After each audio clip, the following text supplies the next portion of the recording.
Good evening, everyone. Welcome to the August meeting of the Fairfax County Economic Development Authority Commission. My name is Andrew Taherzadeh, Assistant Director of Marketing Communications here at the EDA. I am your moderator for this meeting, which means I will have control over the audio functions of the Zoom call, and I will control the PowerPoint slides that will be used during the meeting. At this time, I would like to ask all those on this call to mute your device when you are not presenting. Now, I would like to welcome members of the commission to the meeting. Chair Kathy Lang, Vice Chair James Quigley, Secretary Ron Johnson, and members Rocky Mitchell, Pallavi Sabu, and Rick Wagner. FCEDA President and CEO Victor Hoskins and Executive Vice President Alex Imes are on the call, as are EDA Counsel Mike Graff, several EDA staff members, consultants who represent the EDA in offices overseas and California, along with our marketing communication consultants. I would also like to welcome Fairfax County officials who have joined us for the meeting. Presenting from the FCEDA in the open session tonight will be Chair Lang, President and CEO Victor Hoskins, and Vice President of Marketing Communications, Anna Nissanen. This meeting is being recorded. Members of the FCEDA Commission who have questions will have the opportunity to ask questions as they normally would during meetings. If anyone from the public has any questions, please select the chat function at the bottom of the Zoom screen to ask a question or email Cheryl Martelli of the FCEDA. Cheryl's email address can be found in the chat box. We will not answer questions from the public during the meeting, but we will respond to all questions in writing afterward. So with that, I'll ask Chair Lang to begin the agenda. Chair Lang. Thank you very much, Andrew, and a good evening to everybody. I want to welcome you to our August meeting, and I hope everybody's having a good summer and a chance for a little vacation. We have an open session planned tonight. It's going to be a brief open session tonight, and then we will be going into closed session. So with that, I'm going to start out with the minutes from the last meeting. May I have a motion to approve the minutes of the August 2022 meeting? So moved. To approve. Okay. Okay, we had a motion. Do we have a second? Second. Thank you. Is there any discussion? Great. So with that, I would like to ask, we'll call to question. And your call may be monitored or recorded. Oh, not sure what that is. I'd like to call the question, and will Council Graff please do the roll call. Do we have Mike Graff? Okay. I see him. I see him. I think he's having audio issues. Okay, well then let me do the roll, and so we can continue on. Commissioner Quigley. Here. Aye. Commissioner Johnson. Present. This is to vote yay or nay for the yeah. Okay. Yes, aye, Madam Chair. Thank you so much. Okay, Commissioner Mitchell. Aye. Commissioner Wagner. Aye. Commissioner Sabu. Aye. And Commissioner Lang. Aye. The motion passes. Very good. I can't hear anything. I'm sorry. Mike? Mike, are you there? Yeah, I can see you. Yeah, it seems like Mike's having some audio issues. We can hear him, but it seems like he's not able to speak. So I'm gonna go ahead, Mike, and just if you can hear us, I'm gonna mute your device and then maybe try to rejoin us, see if that works. Andrew, can you maybe help him with that? Will do. Okay, thank you, Andrew. Okay, our Commissioner Partridge is not here this evening, so I will be giving the expenditures report for July, as of July 2022. This report represents 1 month, 8% of fiscal 2023 and 5% of the budget has been expended. Salary expenses, 4%, are currently running below 8% due to the 2-week lag in payroll deposits. Some operating expense categories appear low during the first month of the fiscal year, since most vendor bills in arrear, but will catch up as the year progresses. So there's nothing really significant to point out regarding this month's expenditure. You will also recall at the last meeting, the commission approved the allocation of the IRB fee funds to be made from the county bond account to the EDA for marketing communications purposes. There is a process we are going through to receive the deposit, and it should be finalized in early to mid-October. Meanwhile, Anna and our Marcom team are planning the program so they'll be ready to execute in October. And I tell you this so you will see that these numbers will be reflected, hopefully, in our next report. So with that, any questions about the expenditures report? Great. So I will move on to my report, which will be very brief. Recently, I sent you a list of topics and potential speakers for those topics for the next year.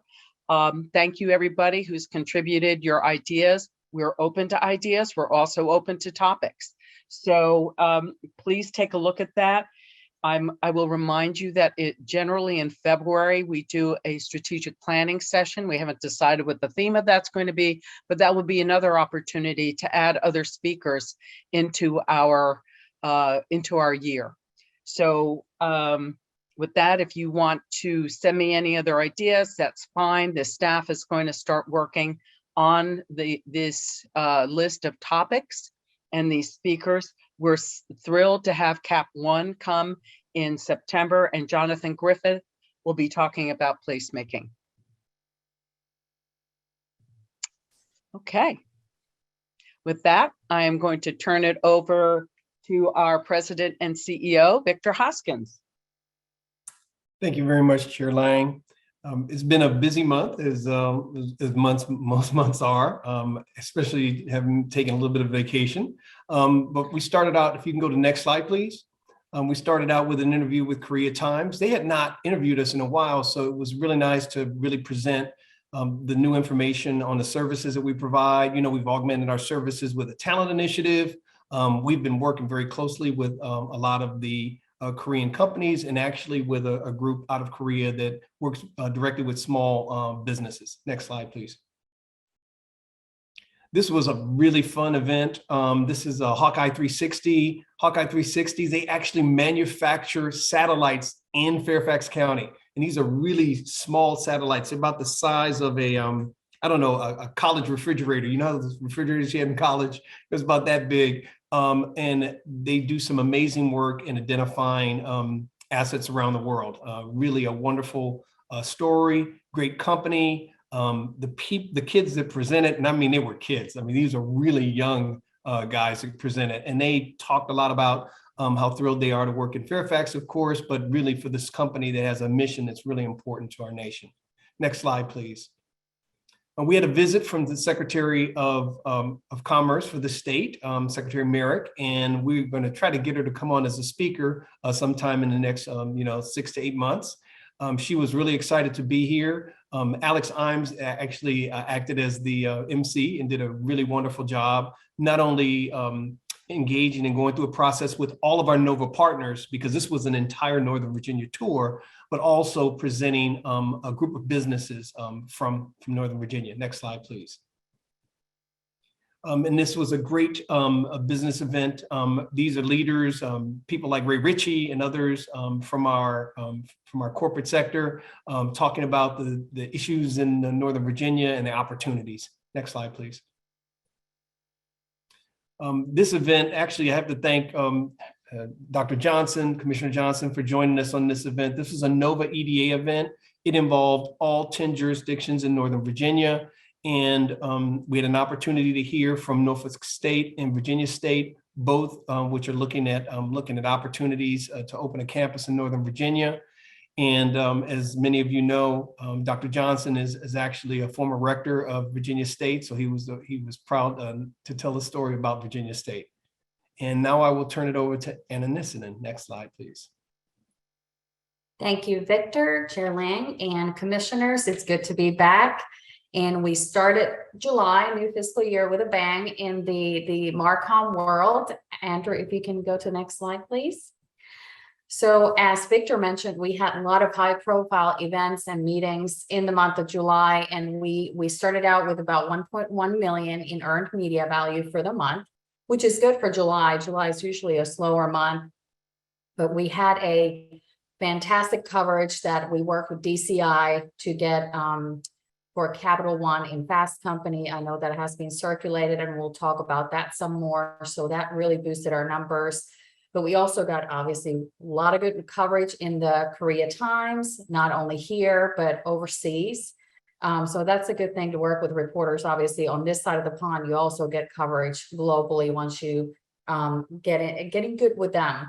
And we also had some really good coverage on the HBCUs, the 2 HBCUs that are looking at locations here in Northern Virginia, as well as obviously our space rock stars that are here in Northern Virginia, like Hawkeye 360. There were lots of other coverage as well, but we're really seeing a trend coming into this year of space, livability, and also higher education, which is very, very interesting because those are really very much in line with what the organization does.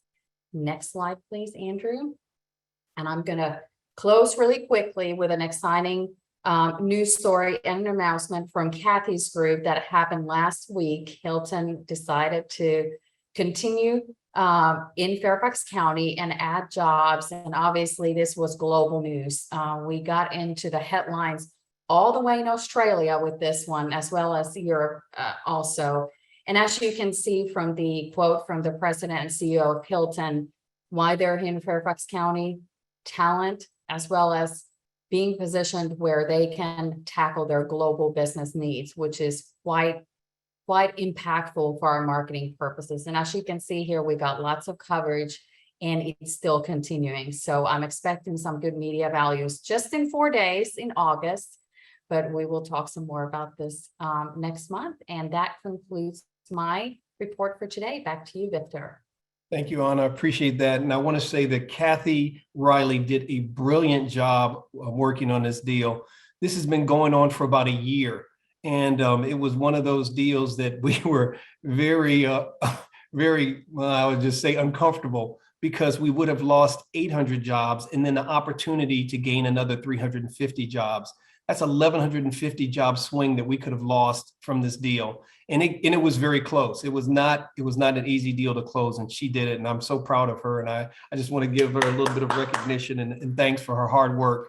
I actually sent a note to Chris Nacetta earlier today. He got back to me very quickly. He said he really appreciated all the work that the team did, and the county. The county really stepped up. The Department of Transportation, the permitting department, everyone really leaned into this, even the taxation department. So it was really an all hands on deck deal. And of course, VEDP and the state and the governor all came through with the things that they needed to also. So it really was an all hands on deck, but it was a great deal. And I'm glad it concluded this way, because it could have been a rough one for us, but it turned out well. So thank everyone for all their effort. That's great. Do we know what the secondary cities or locations that they were looking at, Victor, were, or can we share that or not? They were looking at Bethesda as an alternative location. Actually, I got a call from the Director of Economic Development from Montgomery County. We have a protocol now that we actually call each other when a business is approaching. And actually, Arlington was a front runner. The CEO lives in Arlington. And they were a front runner because they are closer to DC. And they really are looking, of course, to recruit younger people. But in the long run, we actually, managed to pull through. But that was the competition. It was just really close. Will they be staying essentially in the same building and expanding from there, Victor? Yeah, they're doing some really incredible renovations. They're going to get some additional signage thanks to Supervisor Palchik's help and the permit department. Really, I got to tell you, everyone stepped up on this one because everyone knew what was at stake. And it was not just the deal, it was reputational. I mean, because we had recruited them from California, about 15 years ago. So it would have been a really hurtful moment, but we made it. So I'm very proud of the team. Congratulations. And back to you. Thank you so much. But congratulations to everybody. and especially to Miss Kathy Riley. So congratulations. So with that, the commission is now going to go into a closed session.